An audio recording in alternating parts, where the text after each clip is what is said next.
This event today is co-sponsored by the South Dakota Humanities Council and the South Dakota Center for the Book. So we very much appreciate their co-sponsorship and we thank them for that honor. Our subject today is Laura Ingalls Wilder.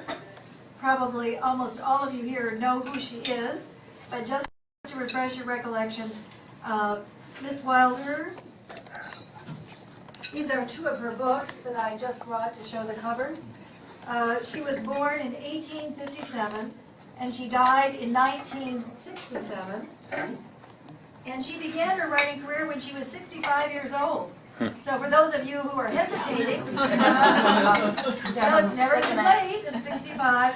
In 1937, she published her first book, Little House on the Prairie series.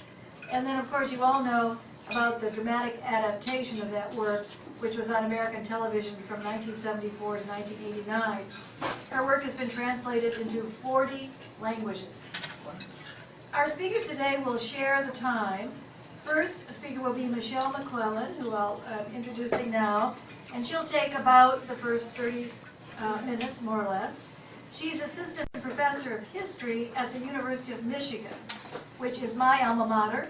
And I understand there are a bunch of people here from the University of Michigan. So thank the Alumni Association for putting it on their website. We appreciate that. And she's also a graduate of Stanford University. And the general theme is going to be not only Laura Ingalls Wilder as an author, but also how family memories influence our sense of history and influence how we travel to see the real places that have been fictionalized in classic literature. There's an impulse to explore the physical places that inspired the author's creativity, Professor McClellan has said. She will also tell us about her upcoming book. She's still working on it, but it's on that general topic. Our second speaker is Professor Angie Chuang. She's Assistant Professor of Journalism at American University. She is also a graduate of Stanford University. And Professor Chuang will expand our horizons about what it means to be family and home. She'll expand on Laura Ingalls Wilder's theme. And she will talk about what it means to be home in the context of other cultures, to wit Taiwan and Afghanistan. So that's very interesting. Ms. Chuang is an award-winning former staff writer for the Los Angeles Times, the Hartford Courant, and Oregonian newspapers. And this program is particularly timely because in the next few months, the South Dakota Historical Society Press is expected to publish a new book on Wilder with some of her previously unpublished work. So we're all waiting to see that. The American Women Writers National Museum, whose mission is to honor American women writers, historical and contemporary, has a 50-state project. We honor premier women writers from 4 states each month. And this month, we are honoring women writers from Kansas. Hi, how are you? Have a seat. Kansas, Kentucky, Louisiana, and Maine. Our speakers have given me permission. Before we begin, I wanted to read just a brief excerpt from Miss Wilder's book, The Long Winter. And I don't know if any of you have been to DeSmet, South Dakota. I have. But I was there in November, and it was already snowing and getting very, very cold, even then. Mr. Edwards admired the well-built, pleasant house and heartily enjoyed the good dinner. But he said he was going on west with the train when it pulled out. Pa could not persuade him to stay longer. I'm aiming to go far west in the spring, he said. This here country, it's too settled up for me. The politicians are swarming in already, and man, if there's any worse pest than grasshoppers, it surely is politicians. Why, they'll tax the lining out of man's pockets to keep up these here county seat towns. I don't see nary use for a county know-how. We all got along happy and content without 'em. A feller came along and taxed me last summer. Told me I got to put in every last thing I had. So I put in Tom and Jerry, my horses, at $50 apiece, and my oxen yoke, Buck and Bright, and I put in at $50, my cow at $35. Is that all, he says? How about your wife? By mighty, I says to him, she ain't. She says I don't own her, and I don't aim to pay no taxes on her, I says, and I didn't. Before Pa or Ma could speak, the train whistle blew loud and long. "There's the call," said Mr. Edwards, and got up from the table. "Change your mind and stay a while, Edwards," Pa urged him. "You always brought us luck." But Mr. Edwards shook hands all around and laughed with Mary, who sat beside him. "Goodbye, all," he said, and going quickly out of the door, he ran toward the depot.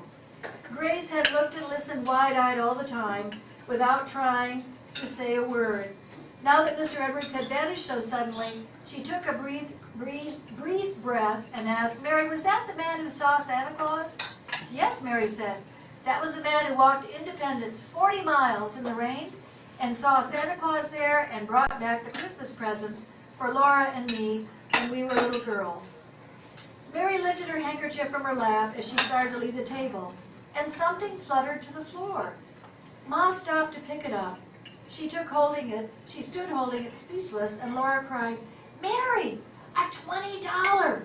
You dropped a $20 bill!" "I couldn't," Mary exclaimed. "That, Edward," said Pa. "We can't keep it," Ma said. But clear and long came the last farewell whistle of the train. "He gave it to Mary," said Pa. "Let Mary keep it. It will help her to go to college." Mary's face was dreamy with the look it had when she was thinking of the college for the blind. "Ma," she said, "with the money you made keeping boarders this year, that makes $35.25.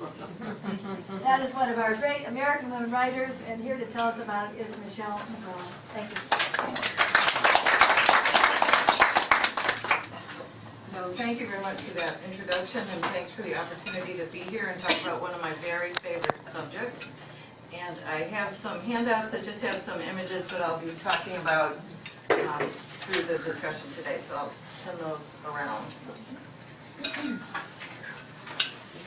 So I am what's known as a bonnet head, and that is what the intense Little House fans, the hardcore fans, are known as. I read the books as a young girl. They're part of what inspired me to become a historian. I used to pack my Barbie dolls in a shoebox and pretend they were the Ingalls family going west in a covered wagon. So I like to know the audience a little bit, so I want to ask, how many of you have read the books? All right. 100%, is that? Pretty close, I think maybe. Who thinks of them as fiction? Who thinks of them as history? Who resents being forced into a choice that somehow is set up? Okay. Who watched the TV show? Okay. Who's done an activity inspired by the books? Churned some butter, sewed a 9-patch quilt, something. Okay. And who's been to the sites? Some. Okay. So quick introduction to the books, which this audience doesn't really need, but just a refresher to kind of frame what I'm going to say, that they started as children's literature, which is kind of hard to remember sometimes, because they really transcended that status to become a cultural and marketing phenomenon. So the original series was 8 books. It was written in the 1930s and 1940s, as Janice said, appearing when Laura Ingalls Wilder was already in her 60s and 70s. They were set in the 1870s and 1880s, describing her childhood on the Great Plains and the Upper Midwest. So we're several layers of remove from that now, both from the setting and then the writing of them. The books have sold millions of copies, as Janice said, in dozens of languages. And so you see the upper right on the top page is an example of one of those translations. And that's me, by the way, in the upper left, standing in Plum Creek. That too. The U.S. State Department directed the translation of these books into German and Japanese after World War II, because this is how you could learn what it meant to be an American. And this is how we're going to convey these values to these countries that we're helping to rebuild after World War II. They have come to epitomize the pioneer experience for generations of readers in the United States and around the world. And we see this idiom of Little House throughout popular culture now, even by people who don't even really know what that original series is or didn't necessarily read that series, but that Little House trope is used throughout popular culture. In recent years, there's been more scholarly work on the subject. So initially this was really, as with much children's literature, kind of set aside that it's not worthy of serious consideration. But lately there has been much more scholarly work, including biographies of Wilder and biographies of her daughter, Rose Wilder Lane. And Lane was herself a very well-known writer in the 1920s and 1930s, much more famous than her mother, And then she goes on to become an influential theorist in the development of the Libertarian Party. And in fact, the passage that Janice read, I think, with Mr. Edwards railing against why do we need a county, is a perfect example of Lane's influence on the books and these libertarian ideals. But generations of readers have affirmed, I think, that much of the power of the books comes from their presumed factual accuracy. Now recently there's been a lot of debate about the extent to which the books were fictionalized, and that's why I started with those questions of fiction and history, fictionalized by Wilder in collaboration with her daughter, with Rose Wilder Lane.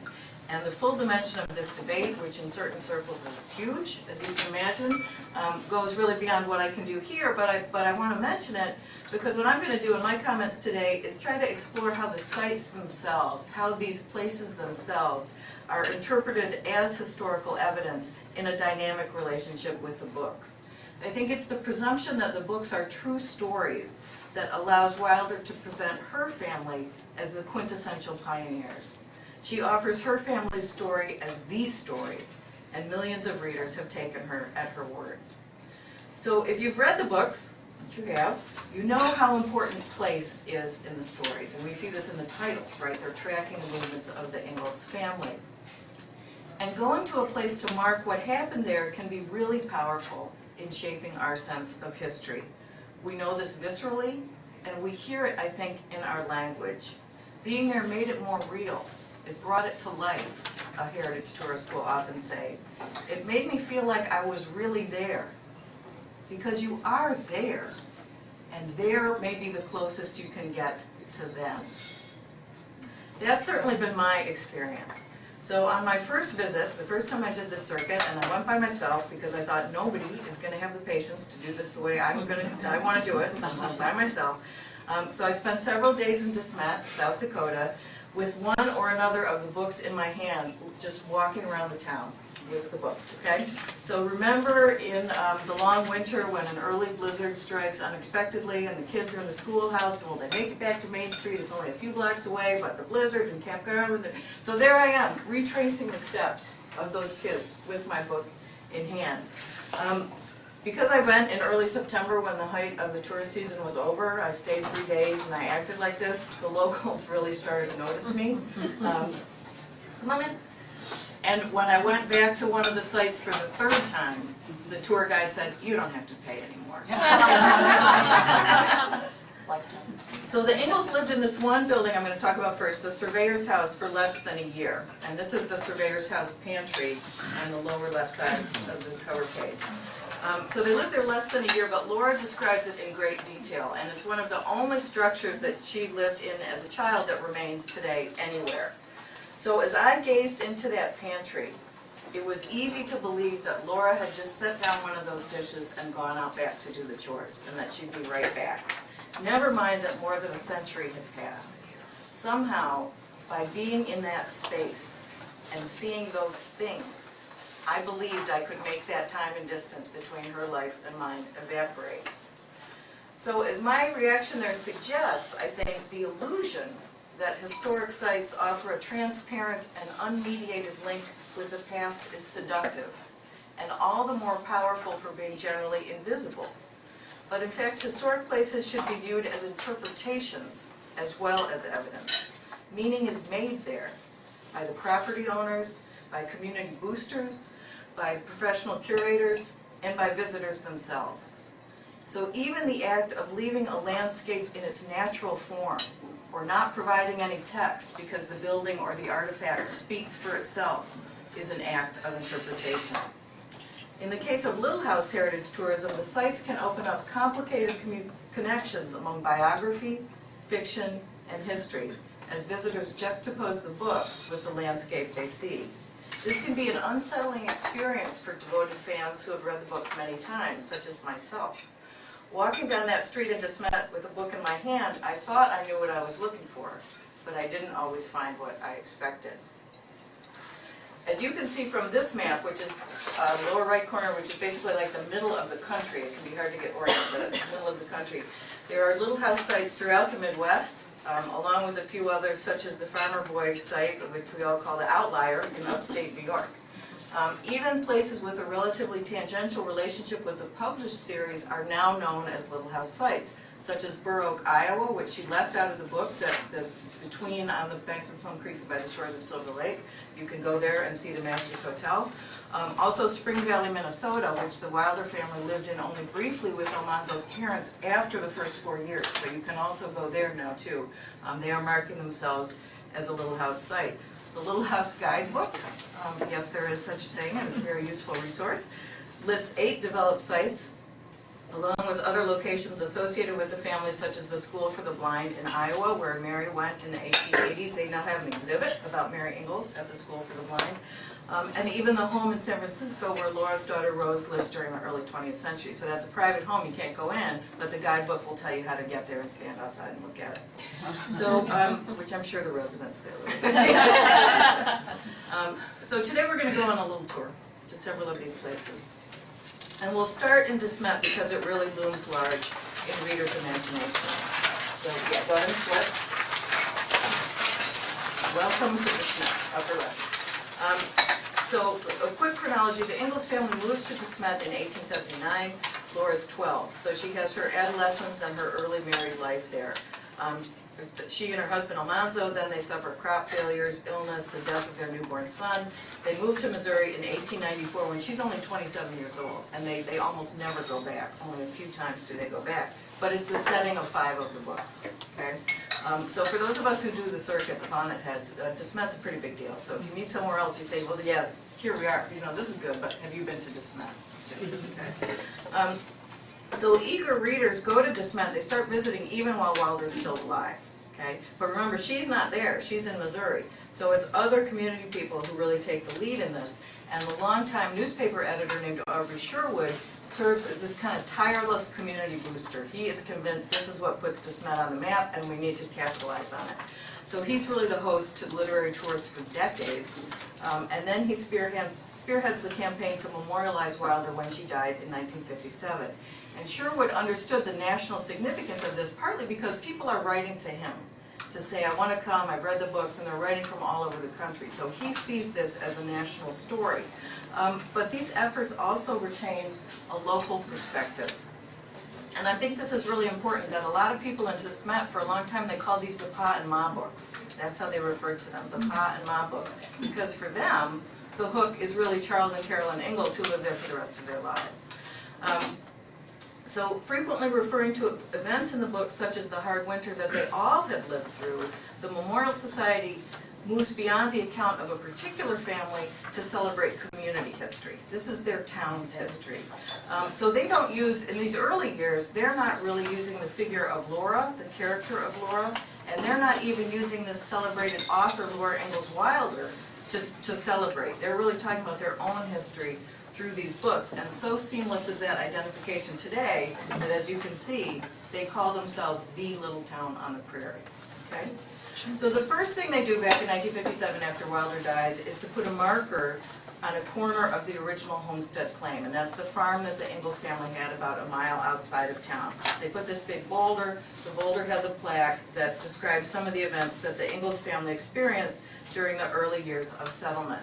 And then they start to focus on the town as well, and they put up plaques on buildings, they clean up the cemetery, and they eventually acquire 3 different buildings. The surveyor's house that I talked about at first, the Ingalls home in town, and this is a building that Charles built in the late 1880s, and that's where most of the rest of the family lived for the rest of their lives. That's in town. Laura didn't ever really live there, but the rest of them did live there.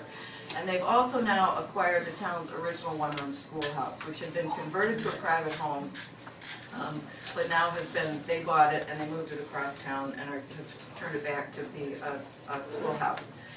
Attendance increased in De Smet as elsewhere during the mid-1970s, due of course to the television show, which is loosely based on the books. But the Memorial Society has also operated a successful gift shop, and many of the people involved in the Memorial Society have also been involved in a community pageant that they do every summer. For many years, this was a volunteer endeavor, as I discovered to my great disappointment when I tried to get a job there. But since then, there's been a real trend toward professionalization. Here is with many small historical societies. There's now a small paid staff. They have applied for and gotten grants for state-of-the-art storage for some of their artifacts.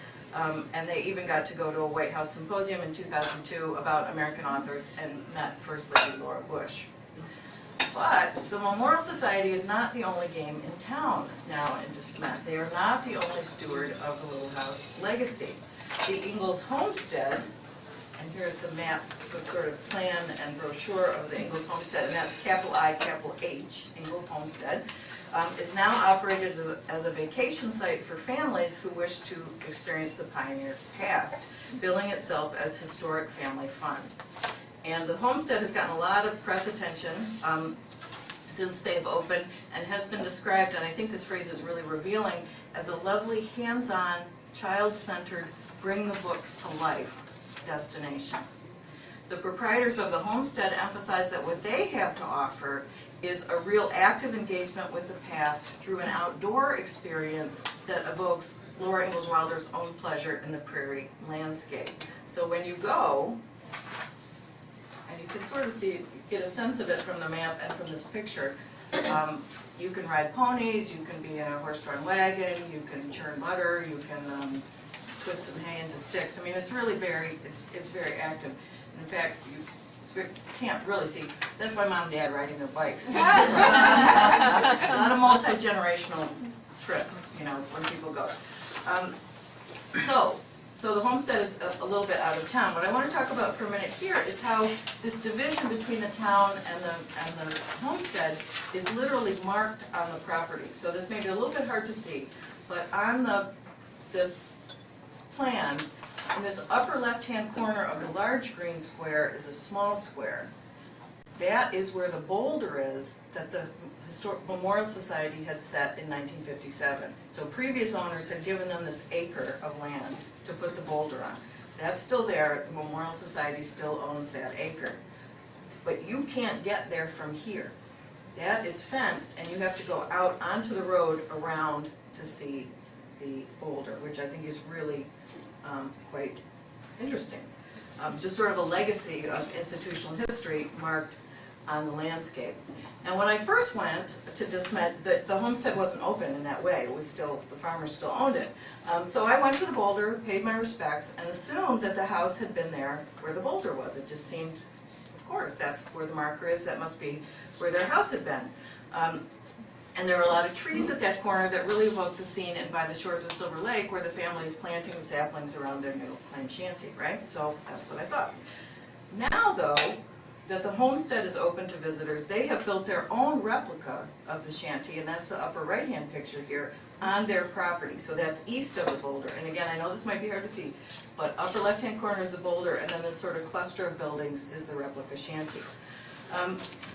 The proprietors of the homestead, the way they built it, they followed the dimensions and the details that Charles Ingalls provided when he proved up on the homestead in 1886. And as you may or may not know, when you proved up on a homestead, you had to provide this documentation to the government of the improvements you had made. So it's very detailed of the size of the structure and so on.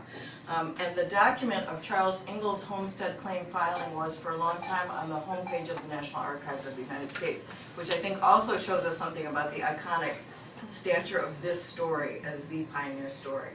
Okay, so the replica shanty, it's really cool, but the placement of it was really unsettling to me. And then what was even weirder, what I started to think about was like, why does this bother me so much that I don't know if this is really where the shanty was? Was it here or was it here? This is really troubling, okay, to me. So I'm talking to the proprietor of the homestead about the placement, and, you know, trying not to be really obnoxious, but just, are you sure? I'm trying to say, are you sure this is really where it was? And we're both standing there looking around, and all of a sudden we both start quoting from By the Shores of Silver Lake in unison. A low rise in the prairie will make a nice place to build. And I mapped those words onto the landscape, and that act convinced me, you're right, you have it in the right place. Okay? But the question of the trees remained, because those big trees were still around where the boulder had been. And again, from that scene in the books, that's really powerful. Grace gets lost, as you may recall, while they're trying to plant the trees. The trees are really, a big deal. And for me, they seem like a direct link with the Ingalls family. Like they planted these trees. The building may be gone, but they planted these trees. The fact that the Memorial Society sells twigs as mementos suggests that I'm not alone in feeling that bond, right? Well, the family that runs the homestead, when they looked at Charles's homestead application filings and some subsequent documentary evidence, he planted trees all the way around the perimeter of that homestead. Now this impressed me greatly about his industry. That is a lot of work, but it undercut the singular power of those trees to say this is where the shanty was, okay? And the reason I'm spending so much time on the trees is because I think this is a really perfect example of how these different forms of evidence, right? There's the landscape, there's the books, there's the documentary evidence, which I as a historian have been trained to think is the gold standard of what really happened, okay? But to build the replica, so they had the dimensions from Charles's homestead application, but to furnish it, they went back to the books. So the books and the inside of those buildings looks like Garth Williams' picture brought to life. And of course it looks like Garth Williams' picture brought to life because that's what they used. But the effect is that then you stand there and think, wow, this is real, this is what it really was. And that in turn reinforces the authority of the books as evidence. All right, we will move on now. What's this, lower right-hand corner? The schoolhouse? The white building down here, this is Rocky Ridge Farm, a National Historic Landmark. This is the home that they built in southwest Missouri. So while many of the books are set in De Smet, as I said, they're written decades later, hundreds of miles away here at their longtime home. So remember, the Young family had moved in 1894, and this home is now a museum. When you go there, how many of you have been to Rocky Ridge specifically? Okay. So when you go there, and I haven't been there in a few years, so if some of this is, you can correct me, but if they change this, but the sort of shtick they tell you over and over, the signage and the guides, is that they lived here for a long time. She wandered around in those books, but here they lived for decades. They built this house with their own hands, and it looks like it did on the day she died. Look, the kitchen calendar is still turned to February 1957. Okay, so is that still? Pretty much. Okay. So that's sort of the interpretive gist. But in fact, the story of how this property became a museum is much more complicated than that, with interpretive consequences even today. So this evolution of this house into a historic site influences, I think, the way we experience the house even now. Some of this has to do with the role of their daughter, Rose Wilder Lane, whose influence can be seen, I think, if you know where to look, on Rocky Ridge Farm, just as in the published books. And some of it comes from this interpretive tension between the Laura we think we know, who's a young girl, and then this older woman who's the real person behind that character, okay? The irony, I think, is that Rocky Ridge Farm is by far the most intact site associated with the Ingalls and Wilder families and with the lived experience of the historical person Laura Ingalls Wilder. She lived there for decades, that is indisputable. Rocky Ridge Farm represents the ultimate success of Laura and Almanzo in their lives, but it's beyond, narratively, it's beyond the arc of the Little House books that we know best. So how are we going to find Laura there? Laura and Almanzo had actually sold the farm with the provision that they could live there for the rest of their lives. This is called a life lease. They sold it, they were staying, and the people who bought it were paying them a small amount of rent. Then they died, the townspeople say, whoa, we got to do something. She is famous, this famous author right here in our midst.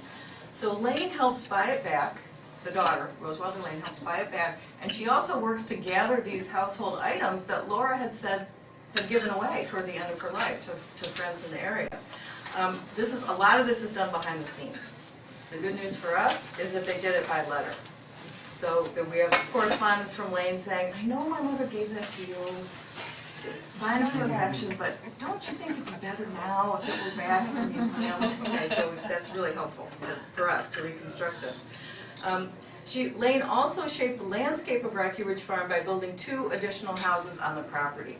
And when she was in her 40s, and this was the 1920s, Lane comes back to Rocky Ridge Farm to live. And she had been this journalist traveling all over the world. She comes back to the farm to help her parents. And as a gift to her parents, she builds this other house called the Rock House.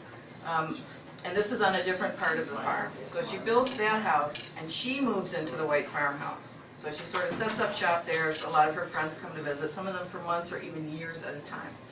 And what she said was, my parents are getting older, I want them to have a more convenient home, so I'll build them one. Some guides at least will tell you that Laura never liked the Rock House, but that she kind of acquiesced to live there because this is what her daughter wanted. When Lane ultimately moves back to New York, about 8 years later, the parents immediately move back into the White House and they sell the Rock House. So for quite a while, the Rock House was not part of the Rocky Ridge Museum. It was owned by someone else. So while DeSmet bills itself as the little town on the prairie, Rocky Ridge Farm has adopted the tagline, where the Little House books were written. But even this required a little bit of massaging because of the White House and the farmhouse distinction.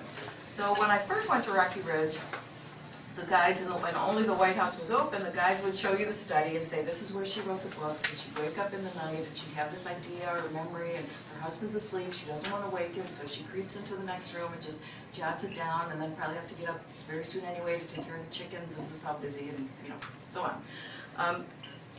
Some of that's true, but she started writing the books when they lived in the other house, in the Rock House. So once the Rock House was acquired by the museum group and became part of the tour, now the Rock House says where the Little House books began here. But they don't really emphasize it. It was very subtle in the tour. Okay. This is where she started writing. Move on. Okay. So again, this kind of like, how can we make the landscape map with what we think we know from the books and from other forms of evidence. Now, although she never moved back to Rocky Ridge permanently, Lane continued to make her mark there. So officially there's a nonprofit that's running the museum, but really Lane's very influential. So in 1963 she builds another house on the property, a small ranch home for the longtime curators of the museum. So it just had been this local couple that she sort of set up, you're in charge, and she built them a house. And that was just behind the farmhouse. That's now the bookstore and gift shop. Lane herself had no surviving children, but her legal heir provided funds in 1971 to build a separate museum on the grounds, and he donated Lane's personal effects as well. And so this is, on the next page, upper left corner, this is taken from behind the farmhouse, and you're seeing the side of the museum and then the farmhouse from the back. This museum houses artifacts that cover a century of Ingalls Wilder life, from the 1860 marriage portrait of Charles and Carolyn to Lane's belongings in the 1960s when she was the oldest American war correspondent in Vietnam. So she really just had quite an amazing life herself. So literary tourists and even casual fans are happy to see this. There's a lot of stuff. It's really cool stuff. But there's very few labels and no obvious kind of interpretive logic. So what that means is that when you go there, the stuff that you're seeing it through the lens of what you already know. Okay, there's not a lot to help you understand what you're seeing, and that reinforces the reliability of the books as historical evidence. It's very powerful to see these things. Look, there's Pa's fiddle, the real fiddle. It must all be true.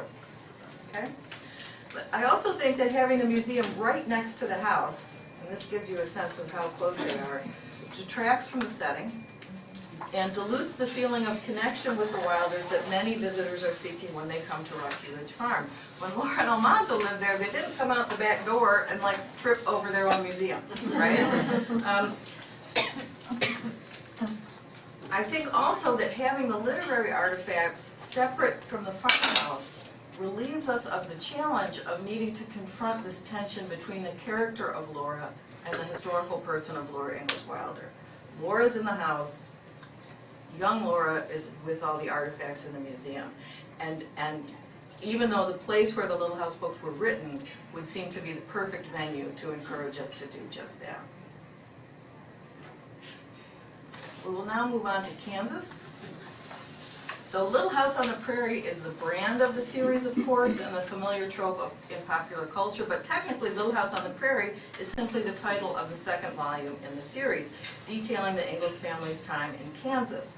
For decades after its publication, though, no one knew where this particular little house had been located, including apparently Wilder herself, who had been a very young child when her family lived in it. Although she identified the place as Kansas, she also referred to it as Indian country. That designation and the erroneous data point that was also recapitulated in the long winter in the section that Janice just read us, that the home had been 40 miles from the town of Independence, led some readers to conclude that the home might have been in present-day Oklahoma. The Ingalls family were squatters here, so no records remain of them filing for a homestead or owning land. They just squatted. But during the early 1960s, researchers started to look for the family, and this was partly driven by the Kansas Historical Society, because they're saying, we believe it's in Kansas, we want this, we need to prove that it was in Kansas, not Oklahoma. So they find the family in the 1870 census, in a township much closer to Independence than Wilder had indicated. So they did some very creative work, actually, kind of juxtaposing different kinds of documentary evidence, and they finally narrow it down to two possible land parcels. We know it was either here or here. And what I find especially interesting here is that they use this evidence to find the family, including evidence that undercut what it said in the books. Okay, it's the wrong distance from town. There's some other things too that are inconsistent with the books. But then to break the tie, they go back to the book. Just as the proprietor and I had done in DeSmet when we're saying a low rise in the prairie will make a nice place to build, right? So Little House on the Prairie, as you probably know, has this long description of Pa digging the well, right? And the you know, setting the candle down and Mr. Scott and all of that. So it's a lot of, you know, a lot of action. One of those properties had a hand-dug well that's very helpfully designated for you today, should you go there, as hand-dug well, okay? Now, never mind that somebody else might have dug that well in the intervening 100 years. The fact that one of them had a well was taken to be proof this is the place. And that well, I think, is both kind of the tangible evidence of Pa's handiwork and proof of the site's legitimacy. And the first time it went, it just had a cement cap on top, but now it's very attractively done with the stonework and the sign. Now, the search for the Little House on the Prairie threatened to destabilize this delicate balance of fiction and history. Because in the census record, the girls are the wrong ages. They're not the same age as in the books. And this disjuncture was because Wilder reversed the chronology of the family's travels. Okay? Instead of going directly on to Minnesota after leaving Kansas, as the sequence of the book suggests, Little House on the Prairie, then on the banks of Plum Creek, they actually did what was called backtrailing, and they went back to their previous home in Wisconsin. And this was for a number of complicated reasons, but the point is they don't just keep going west, they're doubling back to go east. Despite the fact that this provides, in my view, a nice interpretive opening to the challenges and failures of pioneer life. It was hard. People went back and forth, you know, bad things happen. The site today in Kansas assimilates the Little House story into a standard narrative of successful, always westward moving white settlement. Now, owners of the property, when it was first identified as a Little House site in the 1960s, had never heard of the books, they said. They didn't know the Ingalls connection, and they didn't really even know what they were getting into, I think. But they agreed to have a marker placed there.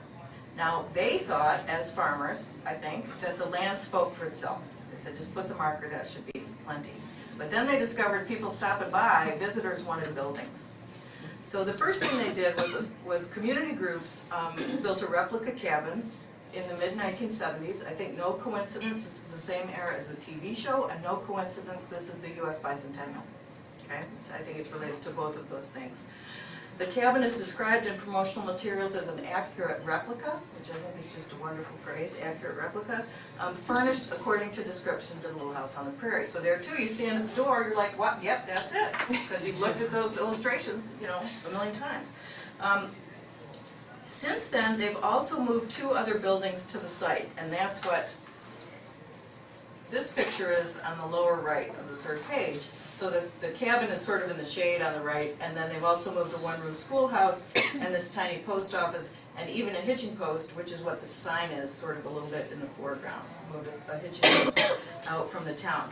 Now, no member of the Ingalls family ever set foot in these buildings, because they were built after the family had left. They only lived there for 1 year. And this creates, I think, a melange of what some preservationists call pejoratively an old house petting zoo. These buildings don't really have anything in common, they were brought there, and there you go, it's like a petting zoo.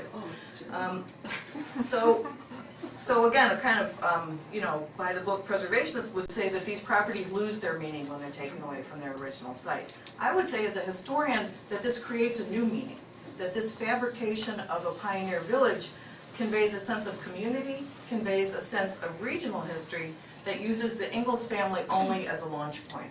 Okay? This broadens the interpretation in a way. This isn't about the Ingalls at all.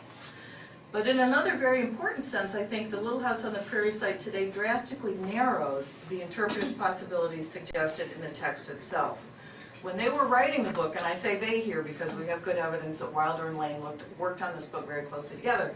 When they were writing this book, they called it the Indian Juvenile. The Indian Juvenile. And juvenile simply meant in this context, this is a book for kids, for children, okay? There's plenty to critique about how Wilder portrays Native Americans, and many people have done so, but I think that this phrase shows that for Wilder, Indians were central to this story. This was a book about Indians for her. In addition, as you may recall from the book, when the Ingalls family gets gravely ill from malaria, a black homeopathic physician comes and takes care of the family. The way the site has been developed today minimizes both of these elements of Little House on the Prairie. The limited text at the site, and I don't know if you can even see it, there's a pretty big sign at the cabin, and that's about it. It outlines a series of facts, just kind of boom, boom, boom. The Osage Indians signed a treaty selling the land, the Ingalls are listed in the census, the family lived here for about 1 year. Dr. Tan, the physician, is buried in town. The attention paid to Dr. Tan as the black doctor, he sort of shows up miraculously in the book, then disappears, makes him a remarkably singular character. It really precludes any need to place him in any kind of context. What is he doing in southeastern Kansas in 1870? Well, you don't really know from the book, and you won't really learn from the site. In addition, the focus on treaty signing fixes the Osage Indians at this one moment in time.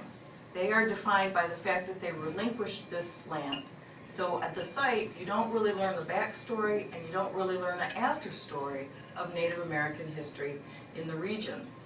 In addition, and this is what I think is again about these different kinds of evidence, those facts on that sign are overshadowed literally and figuratively by these three-dimensional buildings that have been brought to the site, and the story that they tell through their very presence. And this is a story of settlement, of persistence, and of ownership. The Ingalls may have left, but this site today celebrates the white farmers who did make southeastern Kansas their home, appropriating Laura's story to tell their own. So I will return quickly to the surveyor's house on the front. Well, I recall now with great pleasure the emotional charge I felt when I first saw that surveyor's house pantry. I've now accepted, even if it was grudgingly at times, all the changes that that scene must have undergone in the interim to be reconstructed to look like it looks in the Garth Williams illustration. And now, in fact, I think the story of how and why that reconstruction happened is the most interesting part of all. Relying only on the books, or too much on the books as authority, makes the fictionalized Laura seem more real than the actual person. And I think it also yields too easily to this gravitational pull of a very conventional rendering of Western American history. Instead, I think acknowledging directly that these sites are recreations, just as Wilder's books were, would enrich the Little House experience and not destroy it. It would also allow us to see more clearly the interpretive richness inherent in Wilder's amazing combination of biography, fiction, history, and place. Thank you.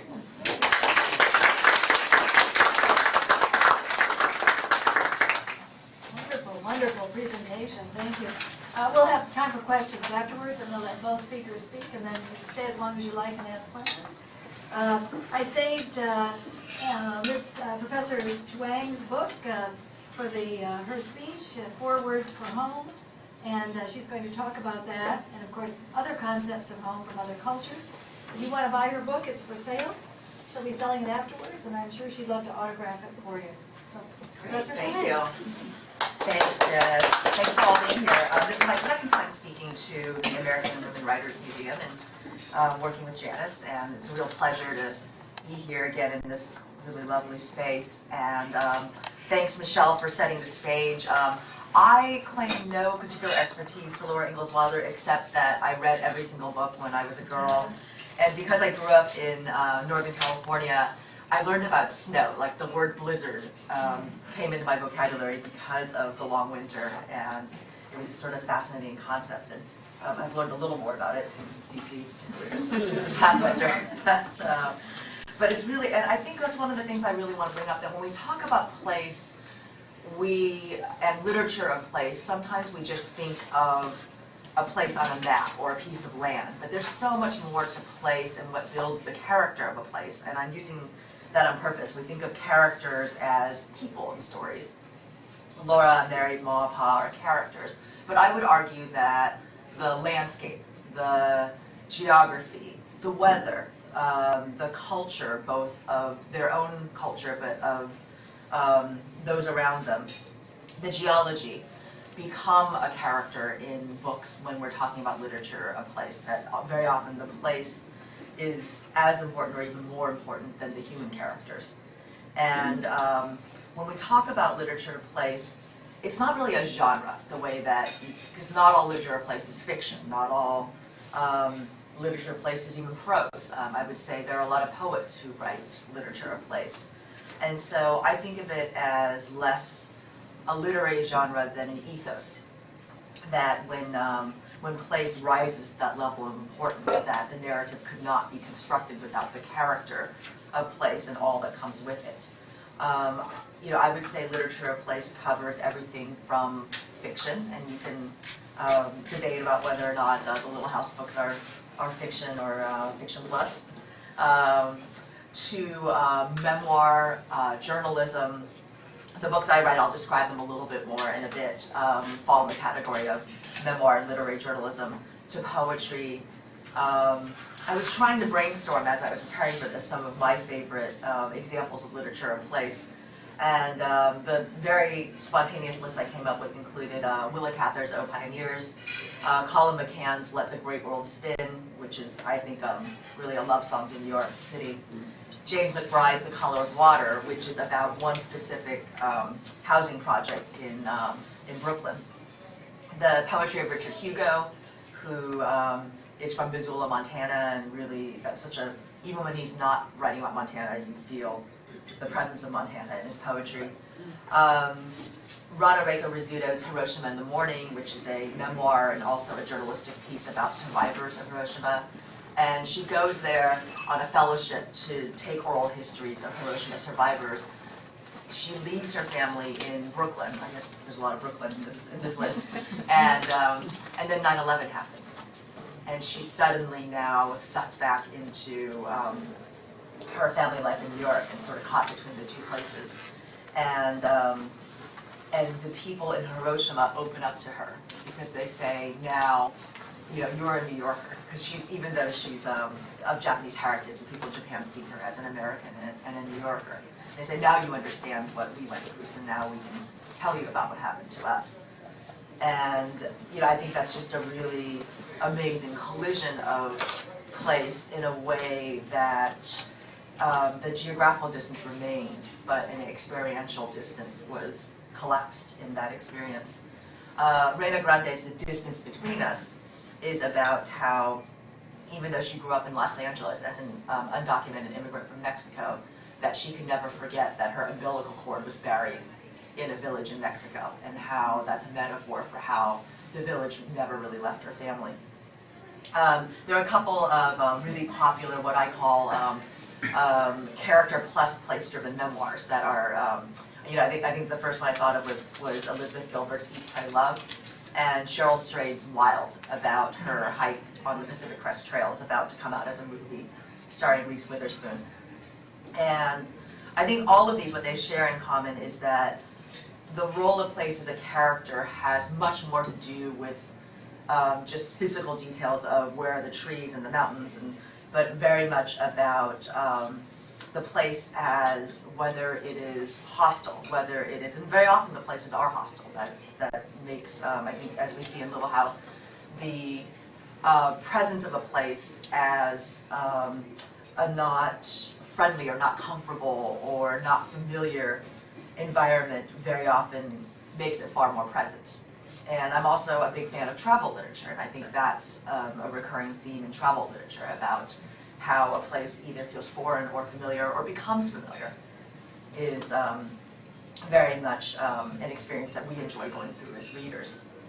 So what I'd like to do is sort of describe how that came into play in my work, and then maybe as we go into the Q&A, give you some food for thought about the role of place.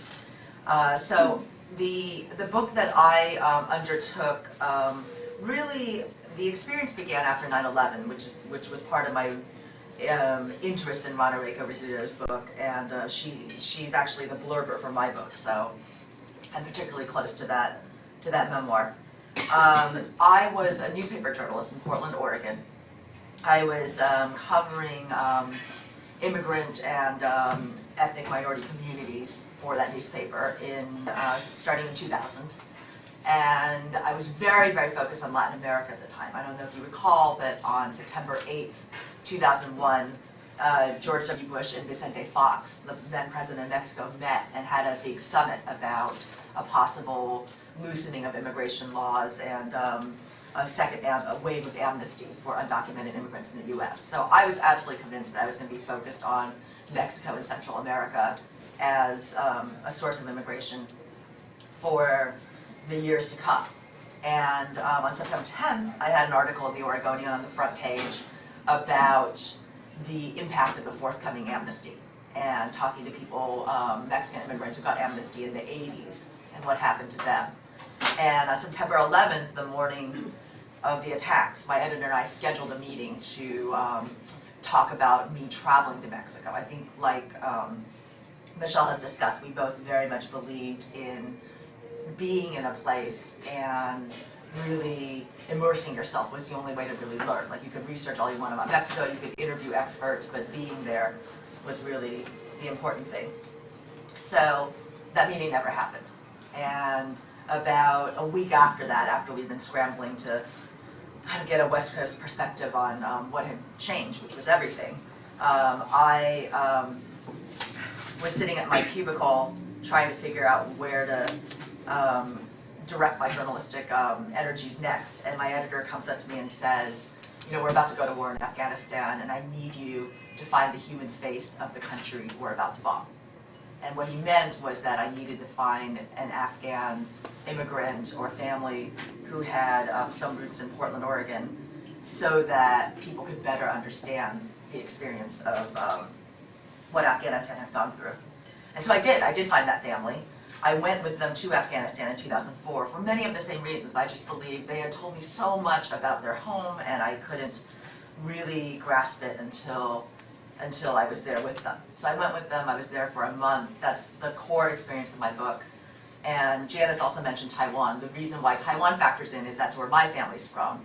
And the book has eventually evolved into a dual memoir, where 2 days before I left for Afghanistan, my mother calls me and says, I know you're about to be totally off the radar for a month in Afghanistan, but I wasn't going to tell you, but I can't hold it any longer. I'm divorcing your father after 30-some years of marriage. It had been a long time coming, but I don't want you to worry. Just go to Afghanistan. Have a nice trip. Exactly. So began the dissolution of my family as I was traveling in Afghanistan with another family that also had a very interesting story and their own struggles. And really, I felt like my parents' divorce was a direct outcome of their immigration, the pursuit of the American dream, the downfalls when the American dream doesn't quite turn out like you imagine.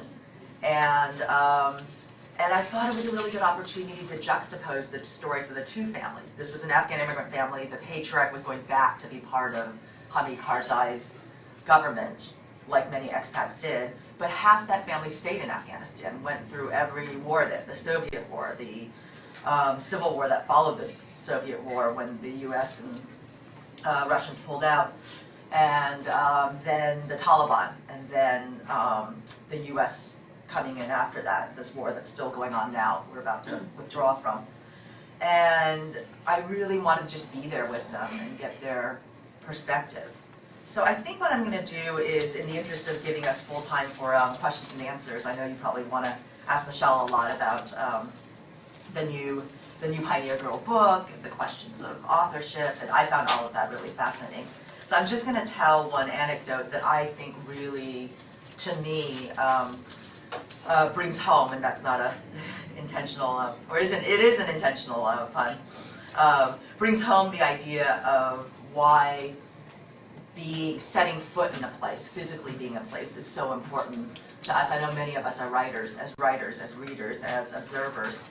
And before I tell that anecdote, I just want to answer the question of the title of my book, The Four Words for Home, refers to the fact that in Pashto, one of the primary languages in Afghanistan, the one that was spoken by the family I followed, the word home is not one word. If you look up the word home in the dictionary, you'll find four words. There's one that means house, one that means birthplace, one that means country, and one that means homeland.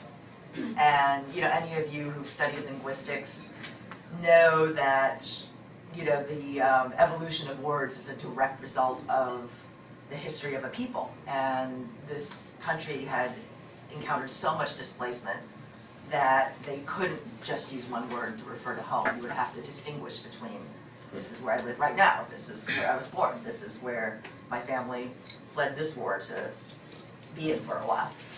So the story is that when you write a memoir that essentially is reconstructing another family story, all of you who write know that you have to have a plot arc, and the story has to have a climax at some point. And so everything that had happened to this family before 9/11 was really the climactic event. They had lost a very important family member in the Soviet war and had fled. And basically the family patriarch had raised his dead brother's children in America as sort of a response. Never married himself, never had his own children. And that brother had died in 1979 in the run-up to the Soviet war because he was an anti-communist organizer. And so I knew that his death was the defining event for the family, but how do you make the climactic event in your story something that happened, 30 years ago? And so what I did was I asked to be taken back to the house where he was taken from by KGB agents in front of his wife and who's still alive and living in Portland now, and his three children who were barely old enough to remember at that time. The youngest was 2, the oldest was 6. They're now adults living in Portland, working there. And so I was taken there. There's a chapter in a piece that's online in Vela magazine, V-E-L-A, called The View from the Sitting Room. And I was taken there by his sister, who is illiterate and doesn't speak English. And she knew what she was doing, I think. But the request had been, she told me she was going to clean a house that the family owned, that the tenants had moved out of.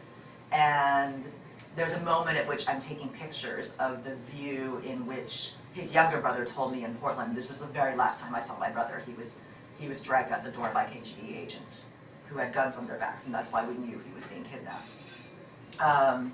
And I took a picture of that view from the sitting room of the last time he saw his brother, juxtaposed his narrative with my being in that room with the sister who I couldn't communicate with. And there's a moment between us where she sees me taking the picture. I turn the camera to her to show her what I framed in the camera.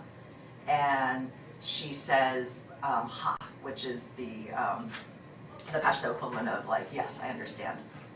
And that moment to me was where the idea of place, of memory, of family, of me using a photograph. So I'm using this representation of a place, in the place where I'm standing, to show her this is what I mean to be depicting.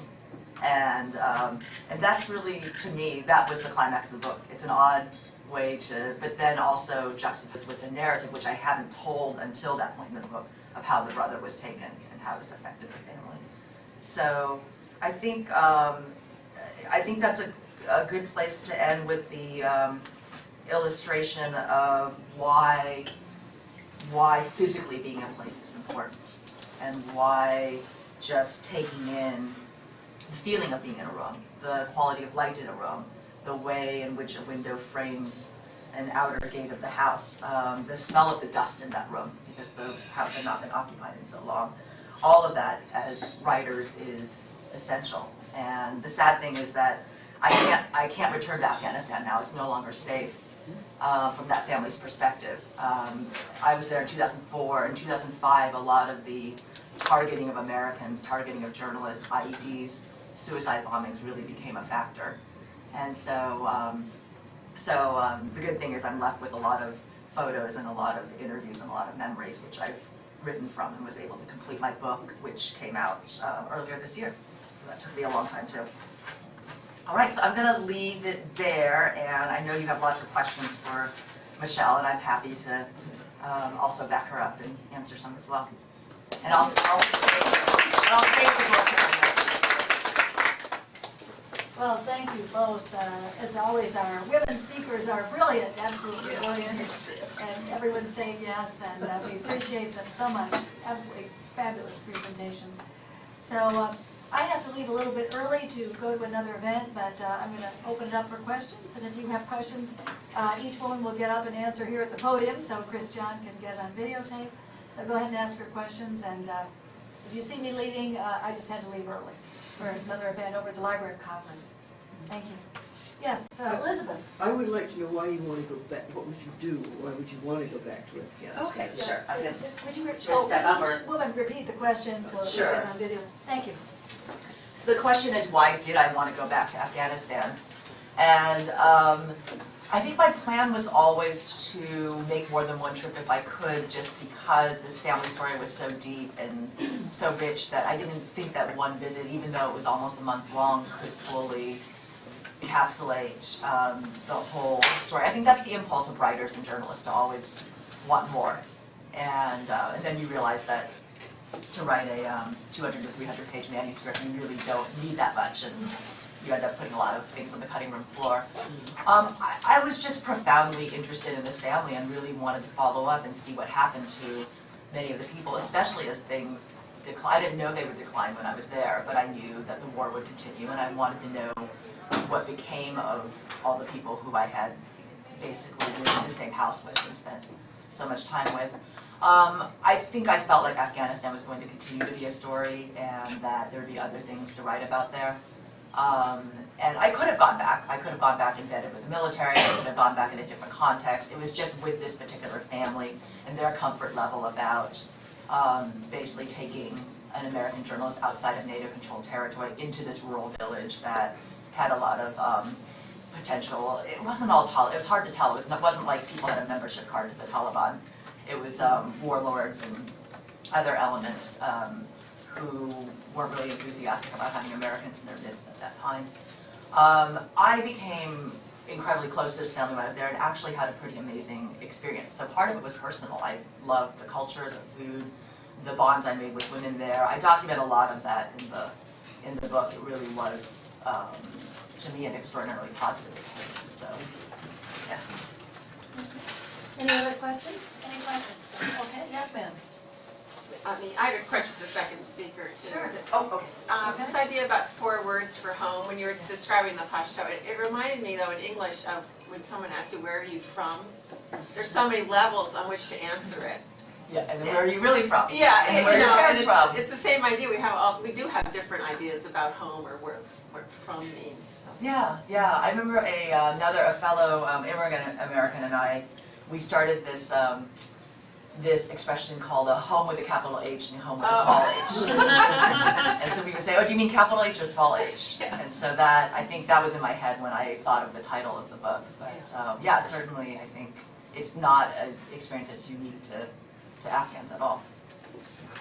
I just wondered if Any you was- questions for Professor McClellan? I was going to ask Amy, could I ask a question? Sure, go ahead. I'm definitely going to share the home with my kids because my kids are military. I don't like the Oh, word brats, but yeah. they've grown up in a military family where we've moved a lot. When we moved Yeah. here, I think they had been to 6 schools, and my son was in 6th grade. So, and with the idea of being in a place, I think that holds true not just with the writer, but for a reader as well. I've been organizing a book club for the last 6 years. I know a lot of times we're not always able to do it, but when we read a book, we like to go to a place where the book is set. Like for Frank Lloyd Wright, we went to the Pope Lady House, because that was one of his books, or we try to go to an art museum for reading an art book. So it's just because it just brings the book to life, I think. Yeah. And I was just going to ask, was the family able to read your book, and what was their view on? Yeah, they did. Some of them read it before it published, and I wanted them to tell me about how they felt about the accuracy of events, and very much like Michelle was saying about Laura Ingalls Wilder's books, everybody had a different version of events, and I even present some of the differing versions. I think generally people were very positive about having the story documented. To me, one of the most touching reactions was the youngest daughter of the man who was taken from the sitting room it was a Facebook message. She sent me a Facebook message, and I was really worried about her reaction because she's very protective of her older brother. Her older brother is quite a rebel. He drinks against the family's religious rules. He is a bit of a woman. He's more than a bit of a womanizer. He's basically your Muslim Afghan American gone rogue. And I presented him that way. I did not mince words about how he was, and the younger sister, and somebody else reads it and says his younger sister's going to be really offended that you did this. So I sent her a copy and I said, I'm warning you on page 223 or chapter 1. You're not going to be happy, but I want you to see this before it comes out. And before she got to that part, she read the part about her father, and she sent me a Facebook message. She says, never mind about the part that you said I'm going to be unhappy about, but I just read the chapter about my father. I need you to know that nobody has ever told me about the day my father was taken. Like, we don't talk about this. I never knew what happened to him. I've never read about him as an adult. Whenever I asked about my father, they always told me stories about him as a kid, because it's so painful for the family to talk about him being taken. And I'm just so grateful I can have this story, because nobody ever told me this. And then she said, could you please send me a copy of the pictures you took at the house? I grew up in that house. I was born in that house. And so I did. I sent her the pictures, but it was this really amazing circularity of me reconstructing a memory and taking these photographs and then giving them to her so that she could have this memory. So. Thank you. Michelle, could you tell us a little bit about your book that you're working on, maybe where you are in it and the process of writing it?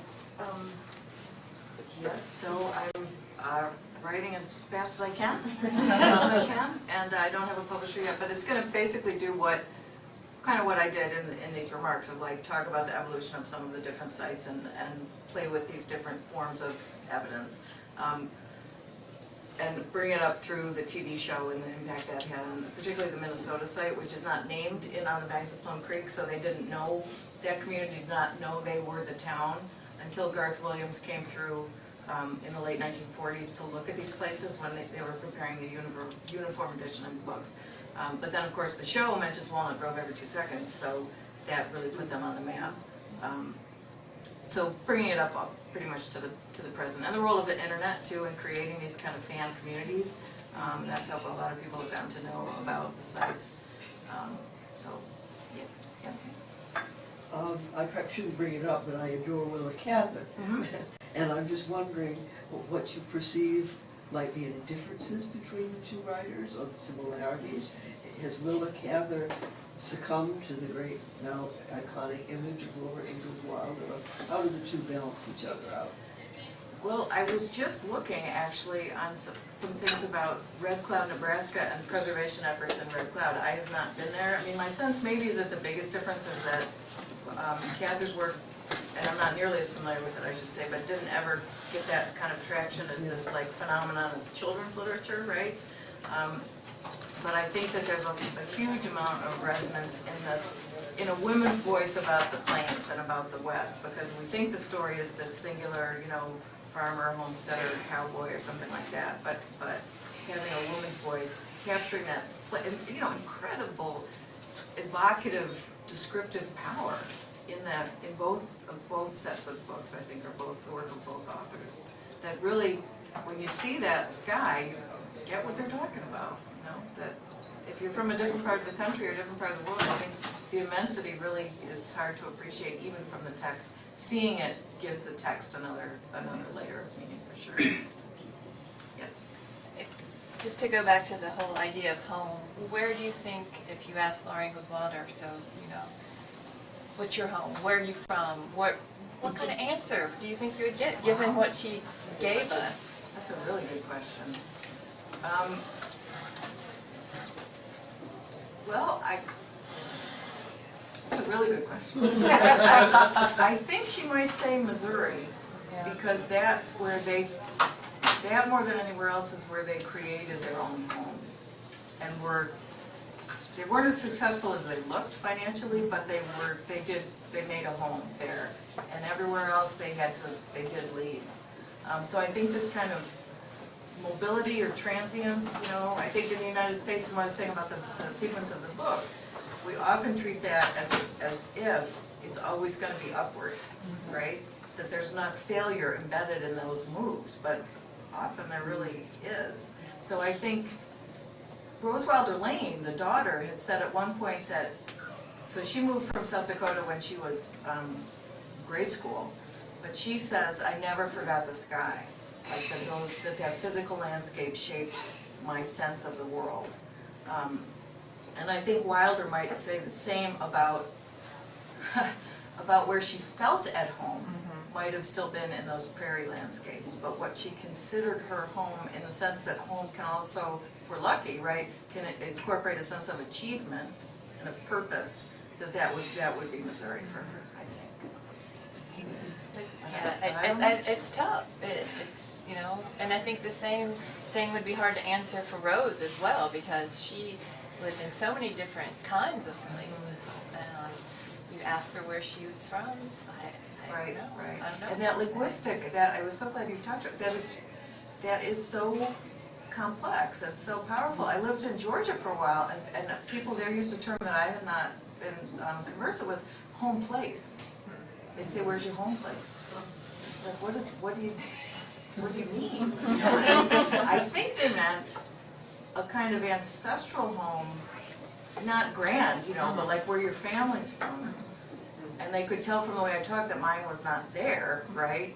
But I think that spoke to a presumption of stability that many Americans today don't have. So like their mom and dad and aunts and uncles were still there in the home place, wherever that was. Yes. Did you say, was Rose the only family member? Were there other family members, maybe like nieces, nephews, anyone that was remaining in the family line? You know, no. Or anyone? So, Mary, unlike on the show, never married in real life. There's no Adam Kendall, you know. So Laura and Almanzo have the baby boy who dies, and then have Rose. Carrie married, later in life, she married a widower with 2 children. One of those children was killed as a young adult in an automobile accident, but the other had like 12 kids. So there are a lot of these step-grandchildren and now great-grandchildren. Grace married at early 20s but never had children. So there's also this like medical forensic line of fandom too that are, you know, why that's a kind of unusual pattern that all these women of childbearing age were not having kids. Kind of what was it, the long winter? Was it, you know, nutrition? What was it? But no, from those 4, there are the stepchildren that Carrie had, but that's it. Because I just wondered if there were friends, relatives, anybody from from that line, the real people, I guess, what they thought of the show, No, if they thought anything was realistic. Well, that's what's so weird about the show too, is that like they were using names of extended family members that are accurate well before some of this supplementary literature appeared of saying who those people were. So like Pearly Day Wilder, which is a very curious name for modern ears, but he was really he was in Almanzo's family, and he shows up on the show and they portray him as this kind of ne'er-do-well, and I remember thinking like, just make up a name, you know, because this isn't who he really was, so just make up a name. but as I've done the circuit and gone to this fabulous event called Lorapalooza, no joke, a few summers, 2015 in Desmet, and then 2017 to correspond with her sesquicentennial, just so you can get it on your calendars. But there are starting to be some kind of, some Ingalls and then some Wilders kind of extended, just what you're talking about. And in Malone, New York is is actually a counterexample to that, because there it was, gosh, I can't keep this straight unless I've refreshed it recently, but like the great niece of Almanzo was the one who spearheaded it there. But that's the closest family connection. Everywhere else, it was just the townspeople. Where was the series filmed? It was filmed in, what's the county right next to Los Angeles County? Like up in, like San Fernando Valley. Oh, San Fernando. Yeah, Oh, I wow. think that was, and I really would love to find out more about this, because the look of the show also influences what you expect to see at the site. And I've heard people say, in all seriousness, when they see the photo of Charles and Carolyn, he doesn't look like Michael Landon, right? You know, because that's the frame of reference. But like, you know, Michael Landon is fresh off of Bonanza at that time. So a lot of the look of like the West, this Western town, these Western sets, is coming directly from that. People went to the stage set as part of a pilgrimage for a while. Like you would go, so this weird blurring of like the places, the books, and the show. They would go to that. It burned in one of the fires in Southern California a few years ago. But before that, people would go to see the set as part of the. And I read somewhere they had like a $20,000 irrigation system, which was a lot of money in 1974, to try to have grass, you know, because you wouldn't, there doesn't really have grass there, but they have to have it so you think you're looking at Minnesota. Funny. You had your hand up earlier. Yeah, I'm trying to phrase this question in my mind. So looking at it more broadly, what do you think Wilder's impact was in like the way Americans understand the West or homesteading, or I mean, how is it possible to isolate her, I guess, from a lot of other cultural influences? But is there any way to kind of measure that impact? So, trying to answer that, that's a lot of what I'm going to try to do in the book. Right? But I'll try to answer that quickly with two strengths. One is that, so she gave a speech in Detroit, actually, in 1937, so she's like 2/3 of the way through the series, and she's invited to speak at the Detroit Book Fair. And she says, I realized I had seen and lived the whole frontier. I had seen and lived it all, from the Indians to the hunters to the farmers to the towns. And I don't know if you're familiar with the work of Frederick Jackson Turner, who's very famous in my circles, American historian, but he posited this stage theory of the West, of settling the West, said that settling the West is what made the United States distinct from Europe. And he recites those same, you know, this is the era of social Darwinism. When he says this, it's very stage driven, like from primitive to civilized. He's got no qualms using language like that. I am convinced she encountered him somewhere, because you don't come to that, you wouldn't have said that in exactly that way just on your own. So that's what I tried to convey quickly too in the remarks I made before. She's saying this is the story, my story is the story. And I think, and other scholars have written about some of this, so this is not unique to me totally, but the kind of, because she's writing about herself as a girl, and because she's writing about this in such a domestic way, she sort of softens the edges of that Western story. So it's not brutal, it's not violent. Janice, we were talking right before we got started, I think Wilder, and maybe this is partly Lane, but I think some of it's Wilder, she's very skilled at getting right up to the edge of what is too much for a reader at that age, right? So it's, you know, those wolves are scary, right? A prairie fire is really scary, but somehow, you know, I think even as a kid, it's not gonna get that bad, you know? So she contains these dangers and makes them more palatable, and I think that reinforces this idea of success, of these, you know, very traditional and typed as timeless values, right? You work hard, you support your family, you put off pleasures, and it might be hard, but you're gonna get there, right? You're gonna have success.